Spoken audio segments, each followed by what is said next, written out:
اس میں آتا ہے کہ حضرت عیسیٰ علیہ الصلوۃ والسلام جب آسمان سے نازل ہوں گے، اب پتہ نہیں اتنی اوپر سے زمین پہ آئیں گے، یہ اسباب کے خلاف ہے نا، یہ بات انسان کے لیے تو ممکن نہیں ہے۔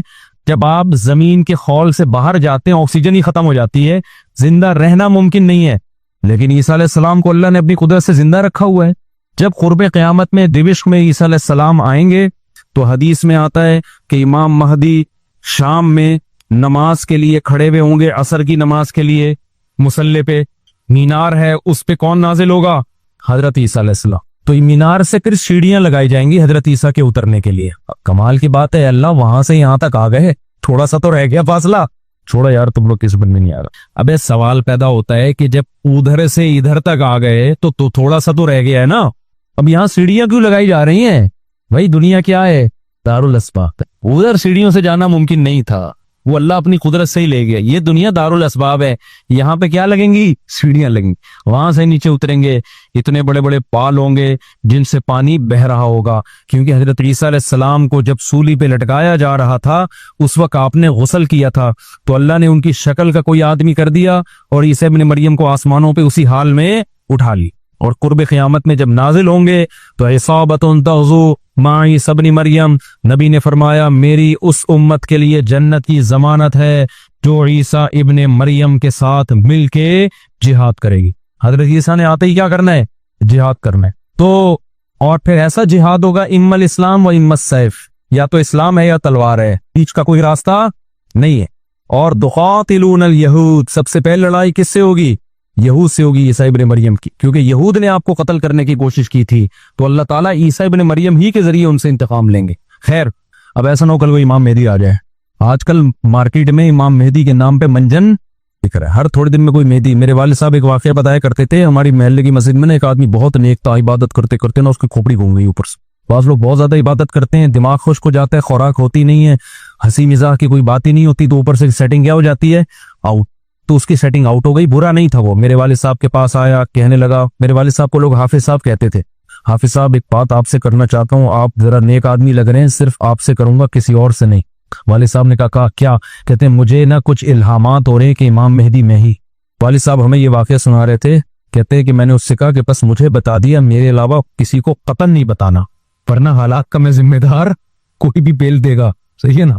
تو بس یہ میں مجھے بتا دیا نا، بس یہ ہم دونوں کے راز کی بات ہے اور اللہ کو بتائے، کسی تیسرے کو بتانے کی بالکل بھی ضرورت نہیں۔ پھر والد صاحب نے اس کو بولا بھائی تو تھوڑا سا وظائف نہ کم کر دے، تھوڑا سا نارمل لائف میں آ جائے، انسان کا بچہ بن جا، تیری کھوپڑی کیا ہو رہی ہے سیٹنگ اپ۔ تو بہت سے امام مہدی اس چکر میں بنے ہیں، ہوتے نہیں ہیں۔ تو جب امام مہدی نے آنا ہوگا نا تو سب سے پہلی بات یہ کہ وہ مہدی ہونے کا دعویٰ نہیں کریں گے، ان کو لوگ کہیں گے کہ آپ مہدی ہیں، ان میں علامتیں دیکھ کے علماء ان سے خود کہیں گے، سارے پیچھے پڑ جائیں گے کہ آپ مہدی ہو۔ سمجھتے ہو کہ نہیں سمجھتے ہو؟ جو خود سے مہدی ہونے کا دعویٰ کرے وہ تو مہدی ہو ہی نہیں سکتا۔ اور جب امام مہدی ہوں گے تو عیسیٰ ابن مریم نازل ہوں گے، جس کے دور میں عیسیٰ نازل نہیں ہو رہے اس کا مطلب وہ مہدی ہے ہی نہیں۔ تو حدیث میں آتا ہے حضرت مہدی مصلی پہ کھڑے ہوں گے تو حضرت عیسیٰ علیہ السلام آئیں گے تو وہ حضرت مہدی ان کو مصلی پہ آگے کریں گے کہ آپ نماز پڑھائیں، لیکن حضرت عیسیٰ علیہ السلام کس کے حوالے کریں گے مصلی کہ یہ نماز آپ ہی پڑھائیں گے؟ کیوں؟ مجھے اللہ نے نماز پڑھانے کے لیے نہیں، مجھے کس کے لیے بھیجا ہے؟ جہاد کرنے کے لیے بھیجا ہے، میں تلوار لے کے لڑائی کروں گا، یاجوج ماجوج کو قتل کریں گے۔ اب یاجوج ماجوج کہاں ہیں اس کے بارے میں کوئی صحیح بات ہمارے علم میں نہیں ہے، ویسے بھی اگر ہمیں پتہ چل جائے کہاں ہیں تو دریافت ہو جائیں گے نا، اور قرآن کہتے ہیں قرب قیامت سے پہلے وہ دریافت بولو نہیں ہو سکتے، تو اللہ نے چھپا دیا ہے، ان کو چھپا دیا ہے، تو چھپایا ہے اس لیے کہ پہلے نہ پتہ چلے کدھر ہے۔ کچھ لوگ کہتے ہیں یہ چائنیز ہے، کوئی بھروسہ نہیں ہے، ویسے لگتا ہے کہ شاید ہوں، کیونکہ وہ جو ذوالقرنین نے دیوار بنائی تھی نا سیسا پلائی ہوئی اور پہاڑوں کے پیچھے دھکیل دیا تھا، اور پھر بڑی تعداد ہو گئی ان کی، حدیث سے پتہ چلتا ہے شاید وہ، لیکن بہرحال کوئی یقینی بات نہیں ہے۔ تو یاجوج ماجوج ایک بڑی طاقتور قوم ہوگی جس کو حضرت ذوالقرنین نے سورہ کہف میں اس کا بھی تذکرہ ہے، پہاڑوں کو بند کر کے ان کو دھکیل دیا، کہیں چھپا دیا ان کو، تو قرب قیامت میں وہ نکلیں گے اور پھر دنیا میں تباہی بچائیں گے، اور پھر ان کو کون قتل کرے گا؟ حضرت عیسیٰ علیہ السلام۔ تو وہ ابھی نہیں نکلیں گے، جب نکلیں گے تو ان کا ابھی دریافت بھی نہیں ہو سکتے وہ، باقی وہ کچھ کہتے ہیں مریخ میں ہے، کچھ کہتے ہیں کہاں ہیں، ہمیں نہیں پتا کہاں ہیں، بہرحال بظاہر تو لگتا ہے زمین میں ہی ہے، کیونکہ ذوالقرنین جو گئے تھے مشرق اور مغرب شمال جنوب کا انہوں نے سفر کیا، اسی زمین میں کیا تھا سفر، واللہ عالم۔ ہمیں بس اجمالی طور پر ان چیزوں پہ ایمان لانا ضروری ہے، ان کی ڈیٹیل ہمیں بتائی نہیں گئی ہے، تو ہمیں ڈیٹیل میں جانے کی اجازت نہیں ہے. باقی قیاس آرائیاں ہوتی ہیں, صحیح بھی ہو سکتی ہیں, غلط بھی ہو سکتی ہیں. اچھا, تو میں یہ عرض کر رہا تھا کہ 309 سال وہ سوئے ہیں. وَنُقَلِّبُهُمْ ذَاتَ الْيَمِينِ وَذَاتَ الشِّمَالِ, اللہ کہتے ہیں ہم ان کو پلٹتے تھے. اب ادھر کو کروٹ لے کے سوچو, اب ادھر. وَكَذَلِكَ بَعَثْنَاهُمْ, 309 سال کے بعد ان کو اللہ نے جگایا. پوری حکومت بدل گئی, پوری حکومت کا تختہ پلٹ گیا. اب جب 309 سال کے بعد اٹھے ہیں تو پیٹ کمر سے چپکا ہوا ہے, ٹھیک ہے نا, وہ لگ رہی ہے ٹائٹ والی. تو کیا کہتے ہیں, کم لبستم, پہلے آپس میں کہنے لگے ہم کتنا سوئے ہیں, ہم کتنا سوئے. ایک نے کہا لبثنا یومن او بعض یوم, یا تو پورا دن سوئے ہیں, کیونکہ سورج جب ہم سوئے تھے تو یہاں تھا, اب یہاں ہے, لیکن جب یہاں ہے تو اس کا مطلب پورا دن تو نہیں سوئے ہم, پورا چکر تو ہو جانا چاہیے تھا نا. مثال کے طور پر وہ سوئے تھے مغرب کے وقت اور آنکھ کھل رہی ہے اشراق کے وقت. اب کنفیوز ہو رہے ہیں نا کہ یار اگر ہم تھوڑا سوئے ہیں تو یہ تو ہمیں لگ رہا ہے بہت زیادہ سوئے ہیں, 24 گھنٹے سے زیادہ تو سو نہیں سکتا کوئی. تو کہنے لگے یا تو ہم پورا ایک دن سوئے ہیں یا شاید اس سے کم سوئے ہیں. کم سونے پر یہ اعتراض ہو رہا ہے کہ نیند تو بڑی شاندار طریقے سے پوری ہوئی ہے, 4-6 گھنٹے میں ایسی ہوتی نہیں ہے. اور اگر زیادہ سوئے ہیں تو سورج جب ہم سوئے تھے وہ یہاں تھا, اب یہاں ہے, تو یہ تو 24 گھنٹے بھی پورے نہیں ہوئے, کیونکہ ان کا کیا خیال ہے کہ یہ 300 دفعہ پلٹ کے سورج آ چکا ہے. جب کافی دیر ان کی بحث ہوئی تو کہنے لگے ربکم اعلم بکم, اللہ ہی جانتا ہے بھائی کتنا سوئے ہیں, اس بحث سے کوئی فائدہ نہیں ہے, ابھی تو روٹی کی فکر کرو. فبعثوا احدکم بورقکم, یہ سکہ رائج الوقت لے کے جاؤ اور روٹی لے کر آؤ. اب دیکھو یہاں بھی وہ اللہ پہ توکل کر سکتے تھے کہ ہم جا رہے ہیں, پیسے لے جانے کی ضرورت نہیں ہے, ہم نے اللہ کے لیے قربانی دی ہے, کھلائے گا کون ہمیں, اللہ. نا بھائی, اللہ نے کہا ہے جتنے اسباب اختیار کر سکتے ہو کرو. تم ایک اجنبی جگہ پہ جا رہے ہو, تمہارے پاس سکے ہونا, پیسے تو لے کے جاؤ. عربوں میں نا جب زمانے جاہلیت میں حج ہوتا تھا تو دور دور سے جو عرب قبیلے بیت اللہ آتے تھے پیسے نہیں لے کے آتے تھے ساتھ میں, کہتے تھے کہ ہم اللہ کے گھر کی زیارت کے لیے جا رہے ہیں تو کھلائے گا کون ہمیں, اللہ, ہم پیسے نہیں لے کے جائیں گے. یہ تو توکل کے خلاف ہے یار, اللہ کے مہمان. وہ مثال ایسے دیتے تھے جیسے آپ اپنی نانی کے جا رہے ہو اور اپنی کھانا ساتھ لے کے جا رہے ہو, تو نانی کو غصہ آئے گا نا, بیٹا میں نے تیری دعوت کی ہے تو کھلاؤں گی کون, میں کھلاؤں گی تجھے, تو اپنے ساتھ کھانا کیوں لے کر آیا ہے. تو کہتے تھے جب ہم کسی کے مہمان ہوتے ہیں تو کھانا ساتھ نہیں لے کے جاتے, میزبان کا کام ہے, تو ہم اللہ کے گھر پہ جا رہے ہیں, ہم پیسے لے کے نہیں جائیں گے, اللہ پہ توکل کریں گے. جب پیسے ختم ہوتے نا تو بھیک مانگ رہے, تو بھائی کو اللہ کے نام پہ کچھ کھانا دے دے یار, کوئی تو روٹی دے دے. جب پیسے ختم ہوتے تو کیا کرتے یار, کہیں سے جگاڑ, پھر چوریاں چکاریاں شروع کر دیتے. تو قرآن میں اللہ نے آیت نے نازل کی, وَتَزَوَّدُوا, جب حج کے لیے جاؤ تو زاد راہ لے کے جاؤ, پیسے لے کے جاؤ. کیوں, فَإِنَّ خَيْرَ الزَّادِ التَّقْوَىٰ, سب سے بہترین زاد راہ تقوی ہے. وہ توکل جو تمہیں بھکاری بنا دے, گناہگار, کیونکہ بھکاری پن یہ تقوی کے خلاف ہے. تو پہلے تقوی کی فکر کرو کہ لوگوں کے سامنے ہاتھ نہ پھیلانے پڑے. تو ان کو بتا دیا اللہ نے صحابہ کو کہ توکل کا یہ مطلب نہیں ہے کہ دنیا میں اسباب اختیار نہ کرو, حج پہ جا رہے ہو تو پیسے لے کے جاؤ سارا. تبھی فقہا کہتے ہیں, فقہا نے دین کو خوب سمجھائے کہ حج صرف اس پہ فرض نہیں ہو جاتا کہ آنے جانے کا انتظام ہو جائے, نہ, حج اس پہ فرض ہوگا آنے جانے کا انتظام بھی, راستے میں کھانے کا انتظام بھی, اور جتنے دن آپ گھر کی مارکیٹ سے شارٹ رہو گے بیوی بچوں کے کھانے کا بھی انتظام. آپ کا حج کا آ گیا بھائی, آپ نے کہا میرا جہاز کا ٹکٹ بھی ہو گیا, ہوٹل کا کرایہ بھی ہو گیا, کھانے پینے کا انتظام بھی ہو گیا, نکل گئے 40 دن کے لیے. بچے کہہ رہے ہیں ابا مارکیٹ سے کیا ہو گیا, ابا ہم کیا کھائیں یہاں پہ, تو ابا کہہ رہا ہے بیٹا میرے لیے چونکہ آنے جانے کا پراپر انتظام ہو گیا تھا تو مجھ پہ حج فرض ہو گیا ہے, کیونکہ اللہ نے کہا ہے جس میں استطاعت ہے حج فرض ہے, تو مجھ میں استطاعت حج فرض ہے. تو بچے کہیں گے ہمارا کیا قصور ہے. اس لیے علماء نے بیان کیا کہ استطاعت میں یہ بھی داخل ہے کہ آپ کا بھی اور جن کی آپ کفالت کر رہے ہو, جو آپ کی شرعن ذمہ داری ہے, ان کا بھی انتظام ہو. سمجھتے ہو کہ نہیں سمجھتے ہو. تو انہوں نے اپنے ساتھ سکے لے کے گئے ہوئے تھے, وہ سکہ رائج الوقت. جب نکاح ہوتا ہے نا تو سکہ رائج الوقت, میں نے سکہ رائج الوقت میں آپ کا نکاح فلاں, میں یہ لفظ نکال دیا ہے, میں اتنے پیسوں میں کرایا ہم نے, کیونکہ رائج الوقت ہی سکے چلیں گے نا, یا نکاح میں ڈالر تھوڑی دیں گے. کبھی خربوزہ خریدتے ہوئے کہا کہ سکہ رائج الوقت کے مطابق یہ خربوزہ کتنے روپے کلو ہے, جیسے وہاں سیدھا سیدھا بولتے ہو بھائی خربوزہ کتنے روپے کلو ہے, تو مہر میں بھی وہی ہے. جب پاکستان میں شادی ہو رہی ہے تو پاکستانی روپے میں ہی ہوگی, اس میں الگ سے سکہ رائج الوقت بتانے کی ضرورت نہیں. لوگ کہہ رہے تو سکہ رائج الوقت کے مطابق, تو وہاں سے میری زبان پہ یہ آیا ہے. تو انہوں نے کہا بھائی یہ سکہ رائج الوقت ہے, اس کو لے کے جاؤ اور کھانے پینے کا انتظام کرو. پھر کہنے لگے دیکھو وَلْيَتَلَطَّفْ, چپکے سے جانا,